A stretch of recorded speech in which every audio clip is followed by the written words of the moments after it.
Hallelujah.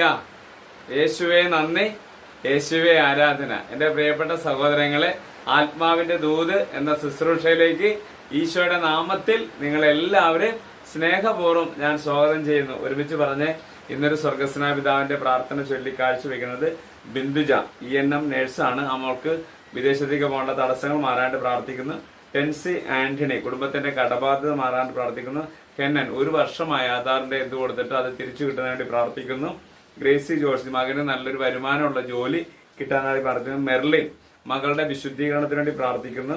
Nevin റൈഡോ അവന്റെ വിവാഹ തടസ്സം മാറാനായിട്ട് പ്രാർത്ഥിക്കുന്നു. സീന സോജി കുടുംബത്തിലെ സാമ്പത്തിക പ്രശ്നങ്ങൾ മാറാനും രോഗപീഠകളിൽ നിന്ന് വിടുതൽ കിട്ടാനായിട്ട് പ്രാർത്ഥിക്കുന്നു. ഇത്രയും പേരുടെ നിയോഗങ്ങൾ സമർപ്പിച്ചാണ് നമ്മളിത് പ്രാർത്ഥിക്കുന്നത്. സ്വർഗസ്നായ ഞങ്ങളുടെ പിതാവേ, അങ്ങയുടെ നാമം പൂജിതമാകണമേ, അങ്ങയുടെ രാജ്യം വരണമേ, അങ്ങയുടെ തിരുമനസ് സ്വർഗത്തിലെ പോലെ ഭൂമിയിലുമാകണമേ. അന്നന്ന് വേണ്ടുന്ന ആഹാരം ഇന്ന് ഞങ്ങൾക്ക് തരണമേ. ഞങ്ങളോട് തെറ്റ് ചെയ്യുന്നവരോട് ഞങ്ങൾ ക്ഷമിക്കുന്ന പോലെ ഞങ്ങളുടെ തെറ്റുകൾ ഞങ്ങളോട് ക്ഷമിക്കണമേ. ഞങ്ങളെ പ്രലോഭനങ്ങൾ ഉൾപ്പെടുത്തരുതേ, തിന്മേന്ന് ഞങ്ങളെ രക്ഷിച്ചോളമേ. Hallelujah, hallelujah. ഇന്ന് നമ്മൾ ധ്യാനിക്കുന്ന വചനഭാഗം സങ്കീർത്തന പുസ്തകം 59 അധ്യായം 1 തിരുവചനം. എന്റെ ദൈവമേ, ശത്രുക്കളുടെ കയ്യിൽ നിന്ന് എന്നെ മോചിപ്പിക്കണമേ, എന്നെ എതിർക്കുന്നവരിൽ നിന്ന് എന്നെ രക്ഷിക്കണമേ. ഹാലേലുയ. ഈ സമയങ്ങളിൽ കർത്താവെ, ഈ വീഡിയോ കണ്ട് പ്രാർത്ഥിക്കുന്ന ഓരോ കുടുംബങ്ങളെ സമർപ്പിക്കുകയാണ്.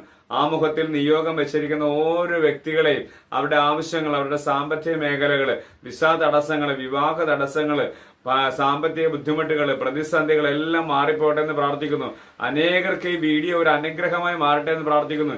ഈ വചനത്തിന്റെ അത്ഭുത ശക്തിയാൽ ഈ പ്രാർത്ഥിക്കുന്ന ഓരോ കുടുംബങ്ങളുടെ തടസ്സങ്ങളെല്ലാം നീക്കട്ടെ എന്ന് പ്രാർത്ഥിക്കുന്നു. കർത്താവായ യേശുവിന്റെ നാമത്തിൽ ഇവരെല്ലാവരും അനുഗ്രഹിക്കട്ടെ എന്ന് പ്രാർത്ഥിച്ചുകൊണ്ട് നിത്യം പിതാവും പുത്രനും പരിശുദ്ധാത്മാവിന്റെ നാമത്തിൽ ആമേൻ.